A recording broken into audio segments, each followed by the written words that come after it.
plaît plus parce que je ne retrouve pas justement ce que moi, mon essence.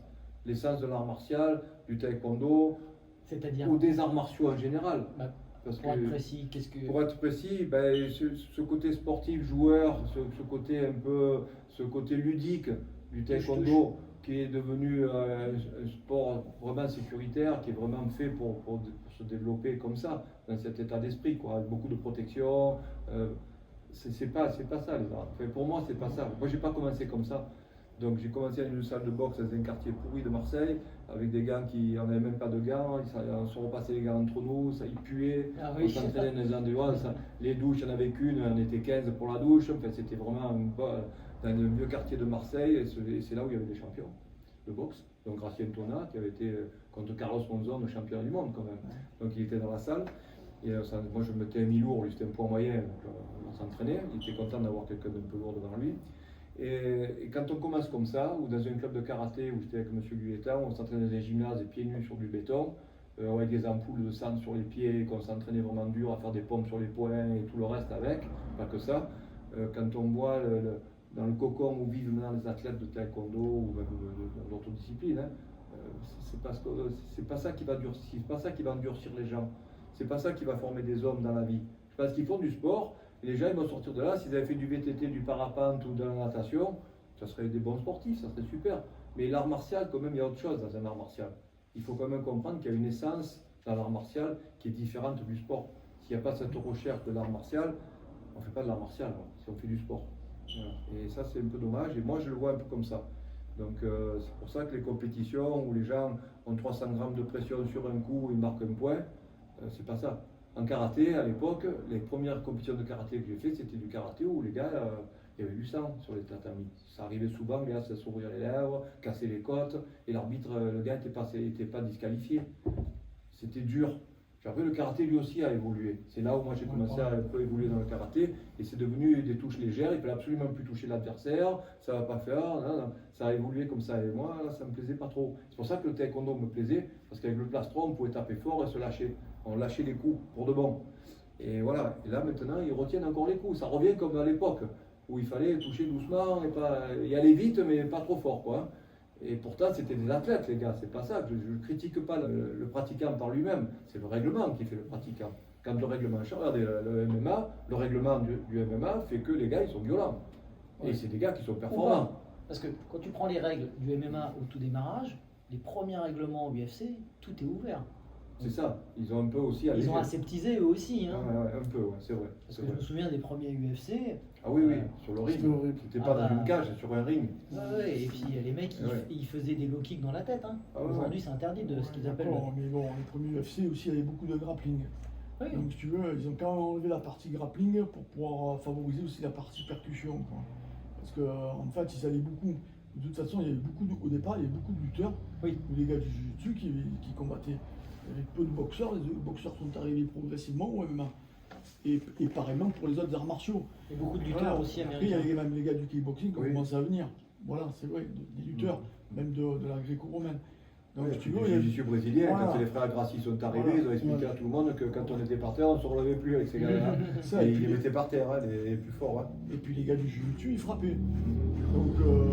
Donc après, il a commencé à avoir un petit peu, ça a bien progressé, le MMA, sur un plan technique. Et puis finalement, on a vu que finalement la percussion, tout le travail de technique de percussion a été plus valorisé. Et puis surtout que c'est devenu beaucoup plus efficace. Parce que quand on regardait les gars du grappling, finalement en patate, les mecs ils étaient très costauds, très musclés. Ils avaient une très bonne technique au sol et puis encore à corps. Mais finalement, quand ils frappaient, bon, ça arrivait, c'était pas la même percussion que les gars comme McGregor ou comme Ngannou. C'était pas des bons boxeurs. Voilà, c'est ça. Maintenant, ils sont plus complets qu'avant. En fait, ça, on parle de la partie efficacité, la partie visuelle, spectaculaire de la discipline, du taekwondo, du MMA ou tout ça. Mais au niveau éducatif, l'art martial, ça n'a rien à voir avec le côté sportif. Déjà, quand on rentre dans une salle et qu'on veut pratiquer un art martial, c'est pas la même pratique que dans une salle de taekwondo où ils font que du sport, de la préparation au combat. D'ailleurs, moi j'étais en désaccord avec ce que faisait Paul Noir et d'autres. À partir de ce moment-là, où les gars arrivaient, ils commençaient à avoir de la musique dans le club, qu'on fait la bise au professeur et qu'on se fait des checks comme ça et qu'on commence à s'entraîner chacun dans son coin.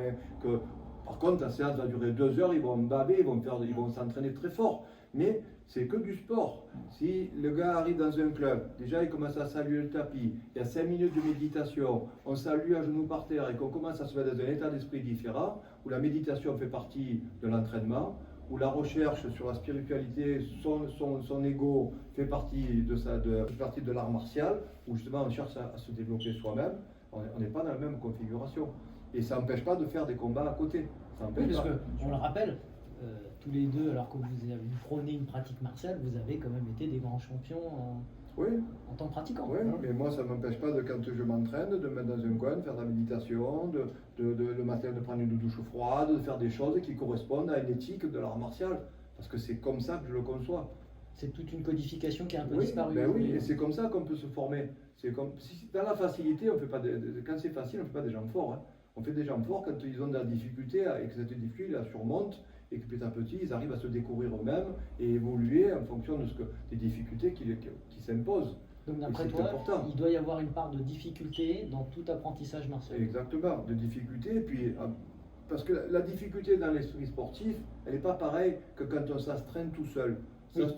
Tu vois, une astreinte solitaire, c'est quelque chose où tu vas peut-être partir dans la montagne, rester un jour tout seul, à essayer de travailler sur toi-même dans la montagne, de ressentir des choses, de traîner dans cet état d'esprit. C'est ce que faisaient les anciens. Il ne faut pas croire, les anciens faisaient ça.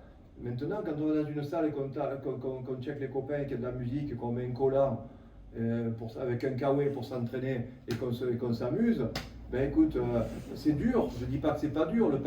Ils font du cardio, les mecs. Hein. Ils montent à 190, ils montent à 200 dans le cours. Hein. C'est dur, mais c'est pas pareil. Mais est-ce que tu ne penses pas qu'on puisse, je ne dis pas que l'un ou que l'autre, mais faire aujourd'hui un mix des deux, c'est-à-dire avoir à la fois une pratique martiale et de temps en temps. Bien sûr. Ce qui est embêtant, c'est le fait qu'on fasse que l'un ou que l'autre. Voilà, c'est ça, exactement, c'est ça. Et puis que personne n'enseigne plus Parce ça. Que, moi, ce que je trouve aussi dommage, c'est qu'il y a certains clubs traditionnels qui sont tellement trop dans le traditionnel que des fois je leur demande, et les mecs ils font même plus de combat. Ben non, c'est pas bien non plus. La finalité c'est le combat. La finalité c'est le combat. Moi je vois des gens, ils sont dans des clubs, ah non, on fait jamais de combat. Bah, on fait quoi? Des poussées, mais à un moment donné. Il faut faire des combats. Il faut faire des combats, mettre des protections, mettre des gants de boxe, faire du taekwondo sportif d'aujourd'hui, avoir des gants de boxe à la main, des 10 onces ou des 12 onces, et taper dans le visage de celui qui est en face, ça va lui développer les réflexes pour les coups à la tête. C'est vrai que quand tu fais du taekwondo et que tu mets des gants de boxe, si tu n'en as jamais fait, que tu prends 2 coups dans le pif, ça calme. Hein. Tu lèves la garde d'un coup, hein, tu lèves tes mains. Déjà tu vois des étoiles. Ouais, puis tu lèves tes mains, puis tu t'habitues à avoir des coups justement qui font pleurer, qui font ballonner, qui font ça. Ah ouais, quand le premier coup dans le nez. Ben oui, mais ça n'empêche pas de rester après dans le côté sportif. Et puis qui c'est qui fait du taekwondo sportif, de l'élite? Combien il y en a? Hein? Moi dans mon club, j'ai 3 personnes qui font du taekwondo à un super niveau. Enfin un super niveau, un bon niveau. Hein? Et des champions, j'ai eu peut-être, ça fait 40 et quelques années, 45 ans, 48 ans que j'enseigne le taekwondo. J'en ai eu combien? J'en ai eu 4, 5. Hein? Oui, on oublie souvent que c'est la partie émergée. Hein. Voilà, et ceux qui sont dessous, là, qui sont repartis avec rien, parce qu'ils ont fait un peu de sport, ils sont repartis, ouais, je fais le taekwondo, c'est rigolo. Non, mais attends, il y a autre chose derrière ça. Il faut s'éduquer. On est là pour éduquer, enfin, l'art martial est là pour éduquer la personne. Si on va dans un art martial, c'est qu'on veut s'éduquer. On veut rentrer dans quelque chose. Après, il y a une autre chose, c'est que quand tu as des adhérents qui viennent s'inscrire dans un club d'art martial, d'arts martiaux, peut-être aussi de sport de combat, mais allez, on va prendre les arts martiaux, c'est qu'ils veulent apprendre à se défendre, donc en cas d'agression. Donc nous, on est là pour leur transmettre des éléments techniques, mais surtout le plus important, c'est là-dedans, c'est le mental. Parce qu'aujourd'hui, tu transmets un bon coup de poing, une directe. Je veux dire, tu peux le faire partir de là, tu peux le faire partir de là. Si tu es décidé, déterminé, le gars, tu sais que tu es en danger et tu as une colline dans la figure, c'est-à-dire c'est une technique. Et c'est ça qui va faire la différence, c'est la détermination. Et dans les arts martiaux, il faut avoir l'esprit de décision et avoir de la détermination. C'est déjà ça qu'il faut inculquer. C'est bien gentil de faire un tas de techniques là. Je vois là sur les réseaux, et je te prends la main comme ça, et je te prends le col comme ça, et je te mets par terre, et je te fais rouler. Tout ça, pour moi, c'est du cinéma. Aujourd'hui, si tu as un mec qui est déterminé qui a une bonne raison de te mettre out, il va te mettre out, tu vois, je veux dire. Voilà, c'est tout. Un mec qui t'agresse, tu te défends, mais toi, tu ne veux pas te laisser faire, tu te défends avec une droite, tu as un collier, c'est réglé, ou un coup de coude. D'ailleurs, là, il n'y a pas de cinéma. Si tu regardes un peu les bagarres, c'est ça qu'il faut transmettre. Du temps, c'est une grosse patate de forain mais si qui tu part veux, de la main droite. Hein. Mais si tu veux, Laurent, c'est la question de la lucidité, du calme. Déjà, il faut apprendre ça. Déjà, il faut apprendre à être lucide, à être calme. Comme il disait, déjà, voilà, il faut t'arriver, ton ego, tu le laisses de côté. Tu vois, tu arrives dans une salle d'arts martiaux, tu le laisses de côté. Et tu écoutes le professeur et tu passes par les premières phases d'apprentissage. C'est déjà le respect, c'est déjà l'humilité. Tu vois. Oui, si jamais comment ça se passe dans la rue. Ah, la rue, c'est la rue, c'est pas. Ils pratiquent plus ce genre de choses. Ils font un salut rapide et puis c'est terminé. Oui. Ils ne prennent pas le temps d'expliquer aux élèves la respiration interne. Ils ne prennent pas le temps aux élèves de leur donner les principes des 5 éléments, de leur expliquer pourquoi dans les poussées il y a ceci, cela, la respiration. Il y a des choses qui sont primordiales. Je ne vais pas te faire un cours là-dessus. D'après toi, pourquoi ça ne se transmet plus ça? Parce que peut-être il n'y a pas de demande ou parce que les gens sont plus formés pour faire ça. Tu sais, il y en a un qui a dit la photocopie, la photocopie, la photocopie, la photocopie, il n'y a plus rien à la sortie. Hein, on voit plus qu'une page blanche. Non, mais quand tu regardes sur les réseaux sociaux, qu'est-ce que tu vois? Tu vois tous ces trucs là de défense personnelle, de machin, de ceci. Il faut arrêter. La vraie défense personnelle, la vraie protection rapprochée, c'est toutes les entreprises là qui protègent les hommes politiques ou qui protègent les privés. Eux, c'est sûrement des gars d'élite, des anciens militaires. Tu vois, voilà, ça commence à être sérieux, tu vois. Mais là, pour les gens qui veulent apprendre comme ça et tout dans les clubs. Même, tu sais, je veux dire, moi, ce que je suis plutôt pour, c'est le développement personnel, que l'art martial apporte quelque chose. La société est compliquée. La société est en perdition, on le voit comme ça se passe, c'est catastrophique. Il y a beaucoup de choses qui perturbent. Est-ce qu'on a encore le temps? Parce qu'en fait, souvent quand ils viennent, on est dans une société un petit peu qui est dans l'immédiateté. On a des vidéos, on swipe, on touche l'écran, ça y est, on passe à autre chose, on a besoin d'une info. Donc quand souvent, est-ce qu'aujourd'hui, il y a beaucoup de nouveaux pratiquants qui arrivent en se disant, bon, je veux ça en prenant le temps. C'est une question de la gestion du temps. Ouais. On a une gestion du temps, il faut gérer son temps. Je pense que la journée, elle commence quand le soleil se lève et quand il se couche. Donc il y a quand même 12 heures de temps. Et on a bien 20 minutes dans ce temps-là pour faire un peu de méditation, pour se recentrer sur soi-même, faire un peu de cohérence cardiaque, surveiller son alimentation. Parce qu'un art martialiste, c'est quelqu'un qui doit rester en bonne forme. C'est pas quelqu'un qui va se négliger, qui va boire des bières, qui ne sera pas capable de tenir un certain nombre de minutes en combat. Je ne parle pas de la self-défense dans la rue, je parle de seulement un combat. Oui. Voilà. Si le gars, il boit de la bière, il est fatigué, il fait que bouffer des merdes, il n'arrivera pas à tenir un combat. Tu vois. Après, chacun fait ce qu'il veut, mais un art martialiste, le gars qui se dit art martialiste, il faut qu'il se respecte, qu'il ait une image, donner la meilleure image de lui. Pour donner sa meilleure image de lui, le gars, quand tu le vois, il ne s'envoie pas des litres de vin, il n'est pas là à la ramasse, à faire n'importe quoi. C'est infini les possibilités. Et alors, justement, en tant qu'enseignant, puisque tu continues à être enseignant, un peu. Voilà. Comment c'est perçu par tes pratiquants quand tu leur parles de ça? Il y en a quelques-uns qui vont là-dedans, très peu. Est-ce que c'est une question d'âge, de génération? Je crois qu'il y a ça aussi. Ouais. Parce que moi j'entends les parents ou les gens qui me disent ouais, mais ils ont la même réflexion. Tu sais, on arrive le soir, si encore il faut faire ci, ma femme, ceci, cela. Il faut l'imposer, c'est ton choix de vie, tu es comme ça, tu as décidé de faire ça. Il faut habituer les autres à te voir faire ça et peut-être ça va donner envie aux autres de le faire. Donc on est agressé par un tas de choses depuis qui arrivent de l'extérieur. Regarde ce qui est arrivé avec les épidémies, les vaccins, tout ça. Même si tu ne veux pas t'en occuper, tu t'en occupes quand même. Même si tu veux dire je veux rien savoir, tu es obligé de rentrer dedans. C'est eux qui s'occupent de toi sinon. Voilà. Tu vois. Donc il faut être fort. Moi, quand le confinement du Covid est arrivé, qu'est-ce que j'ai fait? J'ai dit ah oui, j'ai la chance d'avoir un dojang chez moi. Donc, ça, c'est cool, mais j'aurais pas eu de dojang chez moi, j'aurais trouvé la cave, j'aurais trouvé le grenier ou quelque chose. Je me suis dit ah ouais, c'est le Covid, on est séquestré, je vais m'entraîner tous les jours. Plus que d'habitude. Parce que maintenant, je ne peux plus sortir de toute façon. Je ne peux pas aller nulle part. Donc, je vais faire ce temps, je vais le mettre à partie pour m'entraîner. Et pour me recentrer sur moi-même. J'ai perdu 4 kilos, je me suis séché et je suis sorti du Covid en pleine forme. Je ne l'ai pas attrapé. Premier coup, j'étais chanceux, j'ai rien eu. Et je suis sorti de là, je dis, le Covid, moi, c'est super, 2 mois de fermeture comme ça. Ça n'a pas duré des années, hein, ça a duré longtemps parce que on n'avait pas l'habitude. Mais finalement, c'était gérable. Quand tu te tapes, le mec se tape 10 ans de prison, c'est pas 2 mois. Hein. Non, Ils survivent, hein. C'est rigolo. C'est pas dans les mêmes conditions. Là, voilà, c'est pas dans les mêmes conditions, mais tu sais, c'était dur quand même. Je reconnais que rester enfermé sans bouger, c'était dur. Hein. Donc, bref. Bon, après, quand tu as un jardin aussi. Voilà, quand tu as un jardin, un truc, c'est un peu plus facile, mais même quand même de savoir que tu peux pas.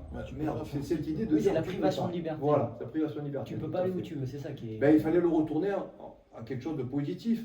Je me dis, ah ouais, on est fermé, ben putain, je vais en profiter pour m'entraîner, de nettoyer ma salle à fond, de m'entraîner. Voilà. Mais c'est ça l'art martial, c'est de retourner les choses et d'essayer d'en faire une force. Et les gens en ont besoin maintenant de ça. Comme tu disais tout à l'heure, on a besoin de difficultés pour se réaliser. Ouais, se créer. Alors il ne faut pas mettre la barre trop haut parce qu'on n'y arrive pas. Mais il faut quand même essayer d'avoir des ambitions, des trucs, de donner la meilleure image de soi. Pratiquer juste pour pratiquer, ça n'a pas d'intérêt. Non, pas trop. À part d'être en bonne santé, de faire du sport, c'est pas mal. Mais si tu peux aussi améliorer tes perceptions, les perceptions que tu as de ton environnement, ben c'est pas mal. C'est même mieux, parce que tu découvriras des choses que tu ne pensais pas découvrir, que tu ne savais même pas qui existaient. Et ben justement, moi j'en arrive à la même conclusion que j'avais avec Franck. Si aujourd'hui, justement, on est dans la fiction, tu devrais refaire un développement du taekwondo aujourd'hui dans la région, qu'est-ce que tu imposerais? Ta vision de comment on devrait repratiquer. Mais à un moment donné, il faut pouvoir aussi proposer aux gens le code taekwondo, l'art martial pur. Et qui en fait maintenant? Plus personne. Ceux qui essaient d'en faire, ils essaient d'en faire un petit business parce qu'ils ne sont pas bons pour faire des compétiteurs. Voilà. Et ceux qui n'arrivent plus à faire ça non plus, qu'est-ce qu'ils font? Ils font de la self-défense, qui est bidon. C'est les mythomètres. Hein, ils ont rien dans la tronche parce que. Il y avait les millimètres, il y a aussi les mythomètres. Voilà, c'est regarder. Mais c'est vrai, mais c'est des mythos les mecs là. Ils enseignent des trucs à des gens, ils vont se faire tuer s'ils font ça. Ils vont se faire tuer. Il faut voir, il y a des chaînes où il y a des gars qui font voir des trucs là sur YouTube. Moi je regarde tout. Ils ont pris 3 gars. Ils ont pris un gars qui est major dans la Légion étrangère à Aubagne. C'est un super combattant, il a fait 5 ou 6 opérations extérieures comme un guerrier. Il s'appelle Mikara. Oui, c'est Major Gérald. Major Gérald. Très humble, très sympathique. Très bien, un très bon mec. Ils ont pris un gars qui a fait le GIGN. Je ne sais plus comment il s'appelle, Aton. Un gars qui s'appelle Aton qui a fait le GIGN. Et ils ont pris un 3e, Richard Douillan. Ils ont mis ensemble, ou avec Greg MMA. Ils ont mis ensemble. Ils ont mis des chemises blanches avec des marqueurs dans la main. Ils disent ça c'est un couteau et toi la chemise c'est les impacts du marqueur. Tous les trois qui sont chacun dans des disciplines, des niveaux quand même. C'est l'élite mondiale. Le mec il a fait la guerre, l'autre est GIGN, le formateur au GIGN. Ils se sont fait larder mais alors en 2-2. En 2-2. Les coups de marqueur ils en avaient partout sur le tricot. Et ils sont tombés par terre et ils sont morts. Donc la self-défense c'est quoi en fait? Il faut arrêter. Ça se passe que là et sur une action ou deux, c'est tout. C'est le mental. S'il n'y a pas le mental, tu es mort. Tu peux savoir faire la technique, je te prends, je te tords, je te plie, je te mets. Ça ne marchera pas. Arrêtez les mecs de faire ça. Arrêtez. Sans parler que on n'est pas habitué à être mis dans le stress de la violence parce que la plupart d'entre nous, on est dans. Alors tu sais ce qu'ils vont répondre les gars, les maîtres, là, les mythomètres. Ouais mais nous maintenant on travaille sur les points vitaux. Alors là on est là, on vise sous le nez, entre les 2 yeux, dans la trachée artère, le cœur. Ah ouais. Tu t'es déjà battu dans la rue et tu as simplement essayé de toucher la tête de mec avec le coup de poing. Essaye de toucher seulement la tête. Oui, mais tu vas voir que tu vas pas y arriver. Alors, tu vas toucher entre les 2 yeux, toi. Mais c'est compliqué parce que dans les programmes de ceinture noire, tu as aussi parfois ce genre de choses, travailler sur les points vitaux. Oui, mais c'est bon à savoir. Les arts martiaux font partie. Dans les arts martiaux, il y a les points vitaux, il y a les points d'acupuncture, il y a comment se soigner. Ça, je suis d'accord qu'on se penche là-dessus. Mais ne te sers pas de ça pour vendre ta camelote à dire aux gens, venez chez moi, je vous apprends les points vitaux, le mec qui va t'agresser dans la rue, tu lui mets le doigt sous le nez, tu le plies par terre. Ou avec un journal plié dans la main, tu lui casses le bras. Arrête, tu vas dans les quartiers nord faire ça sur Marseille. Il y a toujours eu des marchands du temps. Ouais, voilà. Donc il faut relativiser tout ça, c'est pas vrai. Donc ma vision, si tu veux, pour répondre à ta question, c'est qu'il faut quand même que la fédération, puisque c'est elle qui est porteuse du nom du taekwondo, qui a des délégataires de ce nom, mettre en place quand même des choses où le taekwondo martial est représenté d'une bonne façon. Une vision plus complète. Ouais, plus complète. Et puis le taekwondo professionnel, il faut aussi que ça existe. Il faut que les fédérations se mettent dans la tête que maintenant le sport spectacle ça existe et les KO du MMA, ce qui se passe dans le MMA, il faut qu'on le voit aussi un peu dans le taekwondo.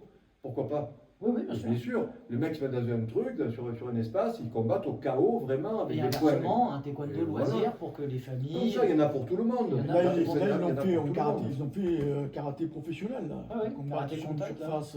Oui, mais j'ai Non, vu c'est avec du karaté, une c'est des surface et karatékas. Ouais, c'est ça, avec c'est une d'ailleurs. surface qui remonte. Ouais, d'ailleurs, il y a d'anciens karatékas qui combattaient dans la fédération mondiale de karaté traditionnel. Là. Oui, Je crois que c'est un gars du Kazakhstan. oui, je sais pas qui. Kazakhstan, là, Gabriel cache quelque chose. Ouais, j'ai plus le nom. Mais inversement, il y a Le gars un, était champion du monde et il combat là-dedans. Donc il y a le gars un a pas mec mal du de mérite. taekwondo. Non, mais le gars a pas mal de mérite parce qu'il était à la touche, il travaillait à la touche, et d'un coup, le mec il travaille au contact. C'est que le gars il s'est remis en question. tu Mais vois. t'as un gars du taekwondo aussi, un Oui, américain sûrement, il doit y en avoir, qui des gars. s'appelle Damien Villa, il est en moins de 58 et il s'éclate parce que je pense que c'est un peu comme vous, il est dans son côté j'ai envie de tout tester, j'ai envie de la confrontation Ouais. et je pense qu'à un moment donné, quand on a goûté vraiment au goût à la confrontation, je pense qu'on peut pas se satisfaire simplement de voilà en contact, on a besoin de se dire voilà, faut que ça tremble. Bon, mais Non, là, mais il faut que les fédérations Voilà. donnent l'ouverture aux gens de faire ce qu'ils ont besoin. Oui, Tu as besoin de faire la compétition olympique, de travailler sur un style comme ça, pourquoi pas, c'est très bien, parce qu'ils veulent le faire, je trouve ça formidable. Tu veux faire du plus dur, on rentre dans le faut que ça professionnalisme. existe aussi. On prend une licence de professionnel, même si tu as un métier à côté, hein, ça ne change rien. C'est que tu es capable de t'entraîner. En tout cas, tu vas accepter ce qui va avec. Voilà, tu acceptes ça, le règlement professionnel. Et là, c'est au chaos, ça donne un spectacle, ça peut intéresser c'est les ça. gens. Et puis ceux qui veulent faire le taekwondo traditionnel, rester dans cette discipline-là, avec les armes du taekwondo, le nunchaku, le bâton, des trucs que tu peux rajouter après, c'est du traditionnel ça. C'est pas trop le fort du taekwondo, hein, c'est plutôt les japonais qui font ça. Mais pour la FFST, ils avaient mis à un moment donné le sabre. Il y a un gars qui fait ça du En côté tout cas, ça de serait Montpellier, intéressant qui d'aborder fait ces du- sujets-là. Mais voilà, pourquoi pas, c'est une culture. Il faut absolument qu'on puisse. Les gens qui ont une recherche sur eux-mêmes, il faut qu'ils puissent le faire. Les gens qui veulent s'exprimer physiquement très dur, il faut qu'ils puissent le faire. Les gens qui veulent faire un sport de combat sans trop de risques, mais quand même qui est viril, il faut qu'ils fassent aussi. Donc il y a les trois. Et s'il n'y a pas ça, ben, ça va tourner en rond. Ça Et tourne si en j'ai bien rond. compris, un peu moins de mythomètre. Tu sais, bon, Voilà, en arrivé à un 17 ans. certain âge dans la pratique, quand tu commences à avoir un peu de bouteille, tu ne peux pas t'entraîner ou avoir les mêmes visions que quand tu avais 20 ans. Donc il faut, la fédération elle doit prendre un peu les anciens, s'occuper d'eux, parce que c'est comme ça que ça se passe. En Afrique, dans les villages, tu as le banc des anciens. Ça y est, en Corse aussi, on remarque. Hein. Les mecs sur la sortie du village, ils sont avec des cartes comme ça, ils vont passer tout le monde. Il paraît que c'est mieux que Vérissure. Voilà, bien sûr, tu vois. Mais le banc des anciens en Afrique, c'est quelque chose de très important dans la culture. Moi, j'ai connu des Africains qui me parlaient de ça, ça m'intéressait beaucoup. Et je disais, putain, les jeunes vont voir les anciens, ils parlent avec les anciens. Voilà. Et les anciens transmettent, la transmission, c'est important. Pour conclure, je pense qu'on a fait un peu le tour. Moi, je vais essayer de mettre en place l'Académie française de ceinture noire de taekwondo. Parce que je pensais que ça serait un peu le banc des anciens du taekwondo. Et c'était ouvert à partir C'était de ouvert à partir de la ceinture noire, premier dan. premier dan, pour qu'on puisse se fréquenter, mais c'était surtout dire que Un lieu tous d'échange. les anciens maîtres, tout ça, se réunissent, on fait des grands colloques, on va dans un gymnase, on ne s'entraîne pas, on se met en deux box, on ne s'entraîne pas, ou on fait 10 minutes d'entraînement pour marquer qu'on est encore debout et qu'on fait du taekwondo, mais les bases, tu vois. Mais après, il faut avoir des discussions avec la fédération, que tous les anciens parlent, essayer de développer notre vision de l'art martial, du taekwondo sportif, pourquoi pas du taekwondo professionnel, où il y aurait autre chose. Mais c'était bien que ce coup, parce que moi je ne l'ai pas inventé ça, parce que je l'ai vu, collège des ceintures noires de judo. Oui. Ils ont un collège de ceinture noire où les gars se réunissent, ils discutent sur l'avenir du judo. C'est vrai qu'il y a pas- Justement, pardon, Ah oui, excuse-moi de te couper. Justement, pourquoi, alors nous, dans le taekwondo, on est aussi figé? Et voilà, hein, c'est des C'est-à-dire questions que qu'on tu- voit des choses dans le judo, dans le karaté, et Les d'ailleurs, experts dans le fédéraux en voilà. karaté, pourquoi il n'y a pas Ouais. les experts fédéraux en taekwondo? Il y a des gens. Il y a des gens qui sont compétents, qui peuvent le faire. Pourquoi ils ne sont pas utilisés? Pourquoi les gars ils sont à la ramasse, là il va faire du cheval, l'autre il va faire de la planche à voile, alors que c'est un gars qui a vécu 30 ans ou 40 ans là-dedans, qui a des connaissances, et comme on ne l'utilise pas, ben, à un moment donné il se décourage, il fait autre chose. Tu vois? Mais c'est dommage, c'est dommage. C'est la fédération, moi je l'ai soumis ce projet à la fédération, je l'ai développé, j'ai travaillé 2 ans dessus. Eh bien, écoute, la fédération ne m'a pas aidé, elle a pensé que c'était un contre-courant contre la fédération. Mais quel contre-courant contre la fédération? C'est pas vrai, c'était pas ça du tout. L'histoire, c'était de regrouper des gens. La première chose que m'a dit le président, c'est Viscongliosi, je crois qu'il m'a dit ça à un moment donné, il m'a dit est-ce que c'est un syndicat? Je me dis non, c'est pas un syndicat. Ah ben alors fais ce que tu veux, il m'a dit. Oui, ben, je fais ce que je veux, mais aide-moi. Parce que quand même, alors j'ai pris un expert, j'ai pris un Coréen pour essayer de faire venir les autres Coréens. Ah, maintenant, ils ne s'entendent pas entre eux. Quand Ah, bien j'ai même écouté si les gars, c'est c'est un compliqué. syndicat, qu'est-ce que Vous êtes ça un peu changerait? compliqué entre tous. Là, entre les uns qui ne s'entendent pas, la fédération qui a peur qu'on lui prenne son beefsteak et tout. J'ai écouté, moi j'ai plus de temps à perdre, hein. Ma vie avance et j'avance avec elle. Hein. Donc, et voilà des idées, voilà je donne des idées. Recréer, elle est encore, l'Académie française ceinture de taekwondo est encore en activité. Elle n'est pas morte, elle est vivante. Les statuts sont déposés en préfecture, elle est toujours là. Il n'y a qu'à mettre une perfusion dedans et envoyer l'adrénaline pour faire monter le truc. On va le faire. Hein. Mais nous, on a essayé un petit peu un moment. Il a vu un peu où ça en était. Ça a été compliqué. Finalement, écoute. Parce que justement, comme il y aurait tout le monde, toutes les ceintures noires, est-ce que ça ferait pas un peu d'ombre entre guillemets à ce qu'ils font avec les hauts gradés, etc. etc. C'est-à-dire, parce qu'aujourd'hui, il y a le collège des hauts C'est gradés, ça. à partir de 5e dan, ils sont tous ensemble. Et ils Voilà. aiment bien être ensemble. Et Le d'ailleurs, monde ne m'a jamais convoqué, Franck non plus. Hein. Je veux dire, s'ils font des collèges de haut gradé, ouais, ben alors pourquoi pas, s'il y a quelqu'un qui reprend Oui, c'est l'idée. ça. Mais ça, ça mais le les collège gars. gradé, c'est chaque année. Ils Chaque année, rassemblent Oui, tout mais ça à partir de attends, tu 5e dan. n'as pas des convocations, genre. Moi, je connais plein de hauts gradés qui ne sont pas convoqués. Voilà. Oui, Pourquoi mais en plus, aujourd'hui, comme il y a de plus en plus de hauts gradés, même les hauts gradés entre eux, on dit non, mais 5e dan, ça commence à faire beaucoup, on va le restreindre maintenant. Ça se vote, ça se vote. Ça peut se voter, ça. On réunit tout le monde, on dit à partir de quel moment on les prend, les gens. À partir de quel moment vous pensez qu'ils ont une maturité de réflexion où ils peuvent intervenir pour prendre des décisions. Bah, il faut au moins 30 ans de pratique, être 5e dan, ok. Non, on peut les prendre à partir de 4e dan, ils n'ont que 25 ans de pratique. Ou il faut 50 ans de pratique, être 7e dan, presque mort, et à ce moment-là, on les prend. Mais ça, c'est une décision à prendre. Et un vote. On fait venir les gens. Moi, je trouve ça dommage parce que dans un art martial où on vante des qualités d'ouverture et de discussion, moi, je trouve toujours intéressant. Moi, par exemple, quand je discute avec des premières dames, moi, je suis toujours intéressé par la vision qu'ils ont. Parce que toi, tu as ta vision avec tant de pratique, mais des fois, tu as oublié des choses ou tu te souviens plus de ce que c'est, ce que tu ressens quand tu es premier dan, que tu as 18 ans, 20 ans. Et moi, je trouve ça toujours dommage de dire, tiens, on va parler que entre nous parce que nous, on sait. Ça me paraît être à contrario des valeurs de l'art martial où justement, c'est l'ouverture, on parle avec tout le monde. Alors, tout le monde ne parle pas au même niveau. Moi, quand je parle avec vous, je reste à ma place. J'ai pas la même expérience, j'ai pas la même chose, mais pour autant, je suis vraiment très intéressé de discuter avec vous et j'espère que c'est intéressant pour vous aussi, qu'on puisse échanger. C'est dans les contrastes qu'on arrive à faire émerger des choses. Ben oui, mais c'est pour ça que, voilà, en discutant, en donnant des idées, on essaie de faire avancer. Enfin, on envoie des idées, c'est comme des bouteilles à la mer, tu mets un petit message là, tu Il y en a qui arrivent. l'envoies. Puis des fois, elle va arriver quelque part, ça va intéresser Tout quelqu'un. à fait. Mais bon, malgré tout, moi j'ai de bons souvenirs dans le taekwondo. La conclusion, c'est que j'ai de bons souvenirs dans le taekwondo. Les premiers, les pionniers quand même à l'époque, Viscogliosi, au tout début, on avait vraiment la foi. On a fait des manifestations pieds nus dans les rues de Paris pour développer le taekwondo. Dans les boîtes de nuit, on m'a dit. Dans les boîtes de nuit. Moi, j'ai fait des démonstrations dans le métro avec des élèves, pieds nus dans le métro pourri, les dobots qui ont fait le jeter après, tellement que le métro, tu connais. On faisait des démonstrations dans le métro, on a fait de tout. Et moi, je garde une affection pour les maîtres banques, même si après nos vies se sont séparées pour d'autres choses, mais je garde une affection pour cette période-là, pour ton papa, Jean, qui a été formidable pendant des années à se donner là-dedans. Il a donné je ne sais pas combien d'heures de temps de sa vie. Mais pas de jogging, pour faire apparemment. tout ça. Ouais, donner du temps, mais pas de jogging. Non, mais lui, il faisait son job, en plus, c'était pas, il n'y avait rien contre moi et moi rien contre lui. C'était Delcourt qui était visé derrière.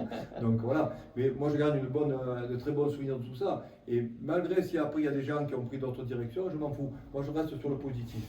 Ce que j'ai vécu, c'est du positif. Ça m'a permis de m'élever, ça m'a permis d'avancer là-dedans et de faire autre chose même après. Et ça m'a servi énormément dans la vie. Donc je remercie les arts martiaux, le taekwondo, parce que là-dedans où j'ai le plus travaillé, j'ai le plus donné de ma personne, parce que ça m'a permis de découvrir aussi d'autres choses à travers tout ça.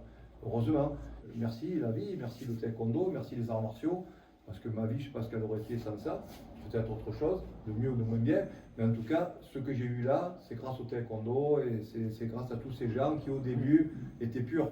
Parce que les divergences fédérales maintenant, moi quand j'ai connu les gars qui sont en divergence maintenant, je les ai connus combattants, ceinture bleue, ceinture rouge, et les gars ils avaient la foi. Et c'est cette image-là que je garde d'eux, moi. Quand ils avaient la foi, certains se rasaient la tête pour pas sortir, ils se mettaient chauves, ils se rasaient les sourcils, les cils et tout. Parce que ça, je restais à la maison, je fais faire à tout le monde, je m'entraîne tant que ça n'a pas repoussé.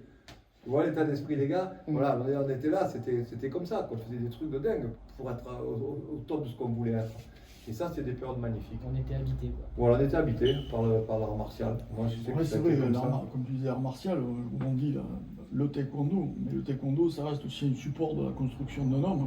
C'est ça, et, ça reste, et ce que tu disais tout à l'heure, qu'à un moment donné, ben, c'est bien d'utiliser un petit peu les compétences ou qu'il y a des anciens qui ont des choses à dire, c'est vrai, c'est bien.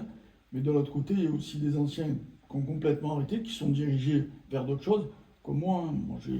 Maintenant, j'ai un poste dans l'administration, je travaille dans un autre domaine qui n'a rien à voir avec les arts martiaux. Donc voilà, donc on rebondit, ça te permet aussi tes valeurs de combattant, tu les transfères dans un autre domaine. Et puis tu évolues aussi, parce que ça te fait grandir de faire autre chose. Après, il y a des gens qui restent toujours, par exemple, dans les arts martiaux, on en voit beaucoup, hein, jusqu'à leur mort, ils sont dans les arts martiaux. Bon, mais c'est très bien aussi, ils sont bien comme ça, voilà. Donc c'est très respectable. Voilà, ils ont la foi, ils veulent rester là-dedans. Après, il y en a d'autres qui font autre chose. Non, mais je parle au niveau de la pratique, au niveau pour gagner leur vie, tout ça, ils ont des clubs et tout ça. Après, il y en a d'autres qui pratiquent des arts martiaux, mais qui gagnent pas leur argent, mais qui se comportent comme un art martialiste. Comme je leur dis, à mise à jour, je leur dis, mais qu'est-ce que vous croyez? Vous croyez que vous êtes quoi? À un moment donné, il faut mouiller le maillot aussi un peu. Hein. D'accord? C'est bien de toucher le salaire à la fin du mois, mais il faut travailler un peu plus dur que ça. Donc ça, c'est aussi une façon de transmettre les choses, de faire voir que de toute façon, s'il faut se lever à 6 h du matin et aller prendre le camion de la régie et enlever les encombrants, moi je peux être directeur des services techniques, mais j'y vais aussi. Et je leur fais voir que ce que je suis capable de faire. Donc vous allez le faire. Pourtant j'ai 63 ans. L'exemple vient d'en haut. Hein. Mais oui, mais c'est ça, c'est ce que je disais à mon directeur général, c'est pareil. Parce qu'à un moment donné, il faut être exemplaire. Si tu n'es pas exemplaire, tu perds de ta crédibilité, tu n'es plus respecté. Donc ça part de là. Donc après, quand tu peux faire que le taekwondo, comme disait Serge, effectivement, il y a des gens qui pourraient beaucoup apporter, qui sont dans l'oubli, qui font plus rien, qui continuent même pas, et qui ont abandonné et qui font autre chose. Les experts fédéraux devraient exister à la fédération de taekwondo, mais ils gagnent beaucoup. Il y en a un par région, on fait il y a des stages, il y a des trucs à faire. Là, il y a quelques gars qui font quelques trucs, et c'est encore une petite élite. Ils réunissent pour les passages de grade, ils font des trucs comme ça, mais c'est une petite élite. C'est pas ouvert à tout le monde en fait. Moi je sais que du moment que j'ai quitté la Fédé, on m'a plus jamais, je fais plus partie de la Fédé. Je suis 7e dan, je suis pionnier du taekwondo dans ma région, j'ai gagné des compétitions, j'ai développé dans ma région, j'ai quand même bougé un peu dans le taekwondo, non, quand même pendant 45 ans. Et parce que je suis pas à la Fédé, dans le mouvement de la Fédé, où m'ignorer, moi je m'en fous complètement, je dis franchement je fais autre chose. Je me suis recyclé autre chose. Oui, on devrait pouvoir faire la part des choses entre l'aspect fédéral et l'aspect, voilà, j'appartiens à l'histoire du taekwondo. Voilà, exactement. Après, moi je dis ça pour les autres, parce que ça ne m'incombe même pas personnellement. Mais ces experts fédéraux qui sont dans la fédération de karaté, je trouve que c'est très bien ce qu'elle a fait, la fédération de karaté. Et d'ailleurs, pour aller dans ton sens, la plupart des gens qui sont en dehors du taekwondo, ils le sont pour de bonnes raisons et pour la plupart du temps parce qu'ils n'en ont plus rien à faire. Mais c'est plutôt eux qui manquent au taekwondo que l'inverse. Hein. Les gens qui sont en dehors du taekwondo aujourd'hui ils disent la Fédé, le taekwondo ne me manque pas plus que ça. J'ai des très bons souvenirs. Et puis tous ces anciens, je vais prendre mon exemple. Je veux dire, moi j'ai plus rien à faire du taekwondo. Moi le taekwondo ça m'apporte plus rien, de toute façon. Voilà. Donc que simplement, comme disait Serge, la partie martiale, la partie interne, si tu veux. J'ai toujours gardé cette forme-là. Voilà, c'est en moi.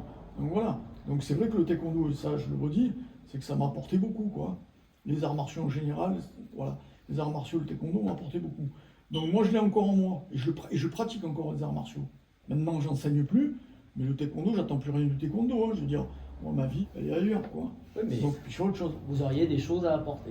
Oui, mais ça, il y en a beaucoup. En plus, il n'y a pas que nous, il y en a beaucoup. Il y aurait une ambiance. Je pense que ça créerait une ambiance, ça créerait une dynamique. De voir tous ces gars là, une fois ou deux par an, de voir des anciens, de pouvoir parler, de faire des colloques, de faire des trucs comme ça, d'organiser. Ça créerait une fédération forte, une grande dynamique. Tu vois. Ça rassemblerait. Et ça ne coûterait pas énormément d'argent à la fédération, ça ne pénaliserait pas l'équipe de France pour partir en championnat. Et puis justement, les réflexions, peut-être la réflexion générale apporterait des solutions. Que la fédération peut-être bataille un peu pour le faire, ils n'osent pas, parce qu'il n'y a personne qui veut s'en occuper. Mais peut-être qu'il y a des gens qui veulent s'occuper de quelque chose. Après, on parle de tout ça, mais est-ce qu'il y a une vraie politique de développement du taekwondo? Je ne sais pas. C'est parce que la question, c'est qu'est-ce qu'on fait là, actuellement, pour qu'il y ait un vrai développement du taekwondo? Parce que depuis un certain temps, il y a quand même une baisse des licenciés.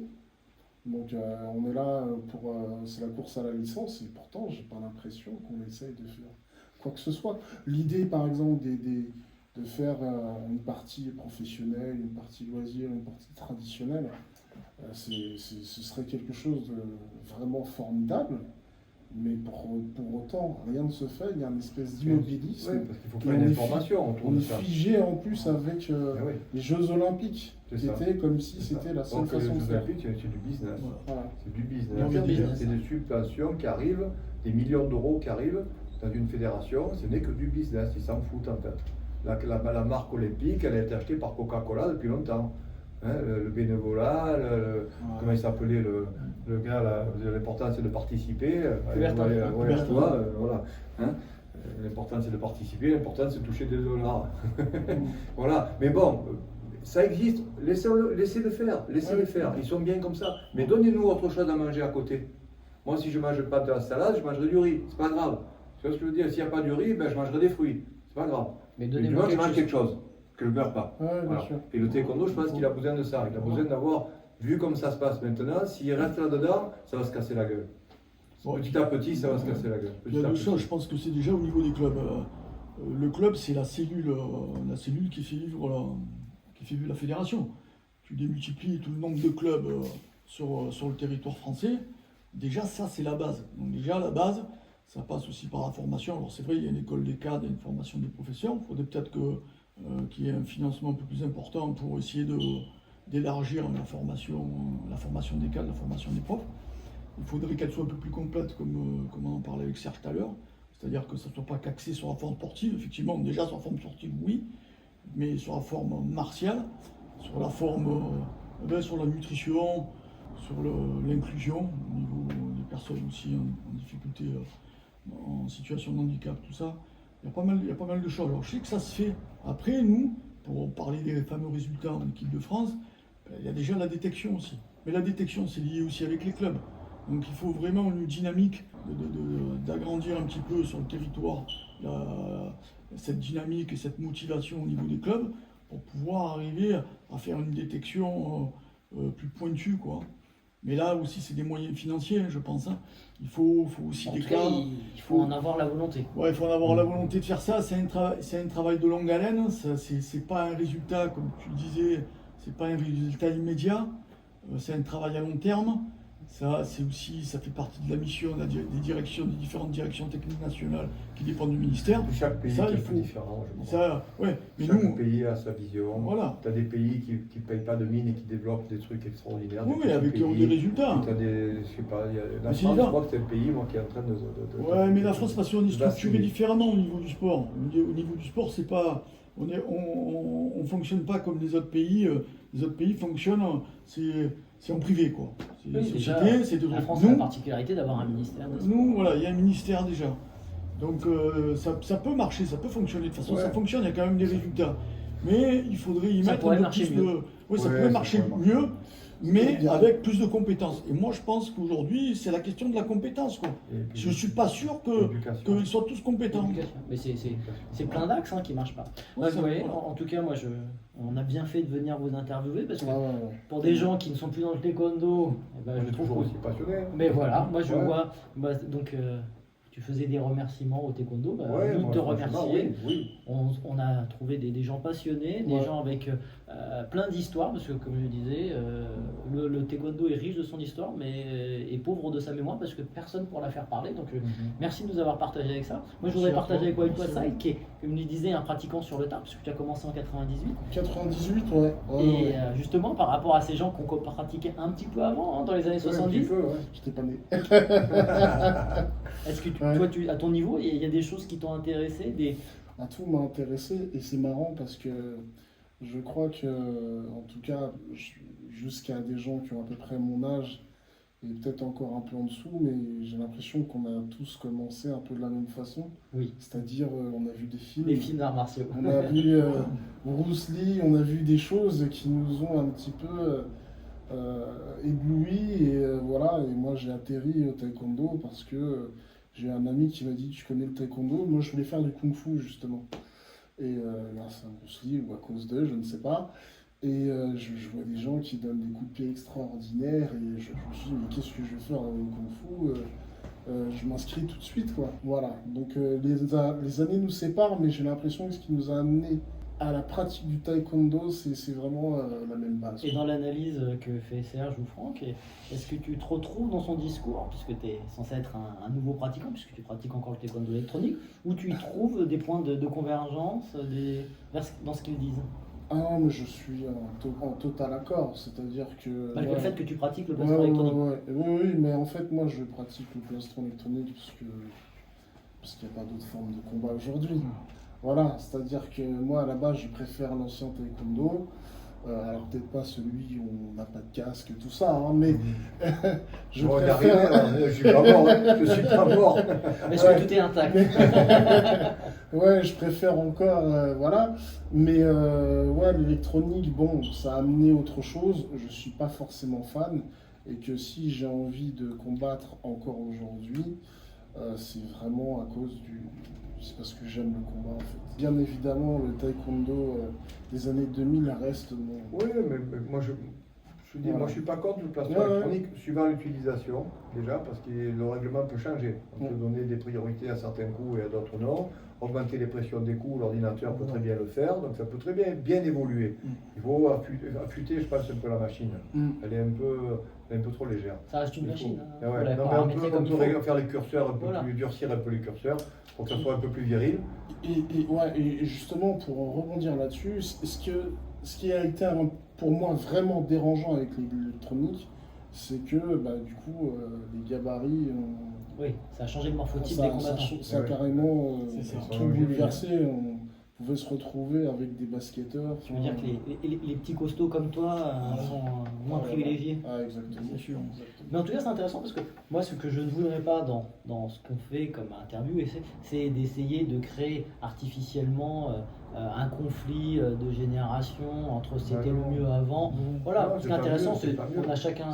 C'était différent et il faut, comme disait Franck, il a raison, c'est pas même de critiquer pour proposer des solutions. Moi, je propose des solutions. Lui, il propose des solutions. Il parle, il dit, ça serait bien si on faisait ça. Moi, la direction que je prendrais, ça serait le taekwondo professionnel pour les gens qui veulent vraiment rentrer dans un combat dur et qui ont vraiment les capacités de faire ça, une élite. On garde ce taekwondo avec ce plastron électronique, c'est très bien, mais c'est super. Ça permet de faire un tas de choses, comme tu dis, des tactiques de combat, il y a un tas de trucs à faire, c'est intéressant. Et puis ceux qui veulent être plus âgés, qui ont une recherche dans la vie, qui veulent faire autre chose, comme les gens font de l'aïkido, du sabre, rentrer dans le taekwondo traditionnel. Ça n'empêche pas qu'il y a des combats, ça n'empêche pas qu'il n'y a pas de protection, il n'y a pas de plastron, il n'y a rien, le taekwondo traditionnel. On combat comme on est, on le met occasionnellement pour tester certaines choses. On peut mettre des gants de boxe occasionnellement pour tester certaines choses. Dans le taekwondo traditionnel, c'est occasionnellement pour faire des tests. Le reste du temps, la pratique est pieds nus, poings nus. Et travailler le côté mental de l'aspect des arts martiaux, et qui est très profond, qui peut aller jusqu'à la spiritualité, rentrer dans d'autres univers qui perfectionnent cette recherche. S'il y a les trois directions, la fédération elle sera que positive, elle sera que gagnante. Pourquoi pas? Pourquoi pas la lancer? Putain, il y a des télévisions, il y a des ordinateurs, il y a des YouTube, il y a tout ce que tu veux, et on entend, bon, il est alors tu vois Taekwondo News, bam bam, un KO à la tête avec les protections, le machin qui tombe et tout. C'est ça le taekwondo? Alors moi je le mets un peu dans la vie de mon club. J'ai un petit truc, un petit site sur le club où t'entends, je vois sur Facebook passer un truc de taekwondo qui est un peu spectaculaire ou qui remonte à une vingtaine d'années. Hop, je le mets. Ah, tout le monde, c'est bien, c'est ça le taekwondo, c'est bien, c'est là. Mais pourquoi ils ne font pas voir un peu le taekwondo différemment, entraînement dans la nature, le mec sur les cascades, comme le faisaient les anciens, ils s'entraînaient dehors, pieds nus, dans la neige, dans la chaleur, à la mer et tout, de la recherche différente. La méditation, ça fait partie de l'art martial tout ça. Tout ça, ça fait partie d'une éducation pour se servir du taekwondo sportif ou traditionnel, mais encore plus du traditionnel, pour éduquer les gens. C'est une éducation. L'art martial doit servir à ça, le taekwondo sportif aussi doit servir à ça. Pourquoi pas? Bien sûr, mais peut-être plus accentué dans le traditionnel. Parce qu'on peut mettre des postures, on peut travailler sur des positions pendant des longs moments où tu es sur des positions sur tes jambes sans fléchir, à travailler des techniques de base où tu souffres. C'est une autre forme de travail. Tu vois, quand tu es debout, que tu es devant une raquette, tu envoies tes patates dans la raquette, c'est une chose. Mets-toi en position Chuchunsogi comme ça, reste une demi-heure à faire des coups de poing, à respirer avec tes poings, tu vas voir si tu n'es pas autre chose aussi. C'est très douloureux aussi. C'est vrai que Serge a raison, c'est vrai qu'il pratique comme ça, moi aussi. Et c'est vrai que sur les réseaux sociaux, là, sur Facebook, je vois pas mal de vidéos qui passent. Et une des seules vidéos qui m'a interpellé, c'est Maître Park Hung-soo. Oui, qui continue. J'avais connu, avec qui je me suis entraîné chez Oulu King Club à Toulouse à l'époque, en préparation de mon championnat d'Europe. Lui était champion de Corée militaire. Et j'ai eu la chance de l'avoir, on dira, comme sparring partner, parce qu'il combattait avec moi, avec Bodo, Delanagra, Angèle Boladi. Donc j'avais des bons partenaires. Voilà pourquoi aussi j'ai pu faire ce résultat de champion d'Europe. Mais maintenant, tu regardes un peu ces vidéos, eh ben, il fait un peu ça. Ah oui, il fait beaucoup Le mec, il est sous une cascade, il va travailler dans l'eau, il fait de la self-défense, il va travailler dans la montagne, il travaille la casse. Enfin, il fait tout un panel représentatif du taekwondo et des arts martiaux dans ses stages. Et moi, je trouve que c'est le seul, enfin, pour moi, c'est le seul en taekwondo qui fait ça. En ce moment, c'est le seul qui fait ça. Ouais, donc, et moi, c'est quelqu'un que... Maître Lee Thompson le faisait dans les années 75-80, entre 75 et 80. Maître Lee Thompson le faisait à Vénosque, un petit village dans les Alpes, en dessus, tu vois, en dessus de la station des Deux Alpes, la station de ski. Il faisait un stage l'été comme ça, où on montait sur les glaciers en courant, tout ça, pieds nus, tout ça. Maître Lee Thompson était un art martialiste. Voilà, Maître Lee Thompson était un art martialiste, c'est un combattant, un art martialiste. Il faisait ça. Maintenant, il a pris de l'âge, qu'il délègue ou quoi, je ne sais pas s'il le fait toujours. De toute façon, on ne peut pas toujours être au même niveau. Voilà, puis bon, il peut déléguer, quelqu'un, ses élèves peuvent le faire. Il vient quand même nous rejoindre là-haut, il monte un peu plus lentement, mais il arrivera là-haut quand même, parce que c'est quelqu'un qui a une volonté énorme. Donc, Maître Park Hung-soo, en ce moment qui est plus jeune, lui, il continue là-dedans. Et toutes les années, il fait des camps de montagne, et tout ça. Voilà, c'est ça qu'il faut proposer aux gens. Et s'il y a beaucoup de gens qui le font, ça va créer une dynamique. Il n'y a que lui. Il n'y a que lui. Bon, en tout cas, on finit sur des notes positives avec plein de propositions. Donc j'espère que cette vidéo fera des émules. Il y a eu plein de choses qui ont été posées sur la table, plein de propositions. Et puis les gens parlent. On ouvre des pistes et puis les gens ils se servent comme d'habitude, ils prennent ce qui les intéresse. Donc merci. Pour ma part, moi j'ai appris plein de choses, j'ai trouvé ça super intéressant. Comme tu disais, en tant que pratiquant, on a aussi un peu besoin de voir ce qui a été fait avant, que ça nous inspire. Et surtout maintenant, je dirais, c'est aussi notre responsabilité, nous, les générations d'après, d'être aussi dans la transmission, parce que c'est à nous aussi de continuer à perpétuer ça. Voilà. Donc voilà, en tout cas, pour moi, c'est la conclusion. Je ne sais pas pour toi, Whiteside. Je suis très content d'être venu jusqu'à Marseille. Vraiment, très bien pour moi. Et en tout cas, on note bien que Civility, s'il le souhaite. Ouais. Nous, on est super intéressés. Donc, on pourrait peut-être faire un doublé Civility Negrel. Ils sont toujours ensemble. Quel grand plaisir. Si ça peut, bien sûr. se faire, ouais. Donc voilà, le message est passé. Voilà, Christophe Civility, Negrel, ces gens-là, on est très intéressés par les choses que vous avez à nous raconter. Lui, il a beaucoup de choses à dire, c'est rigolo. Mais il raconte des histoires de l'équipe de France. Eh ben merci. Merci à vous, les gars, d'être venus. Et à bientôt. À très bientôt. À très bientôt.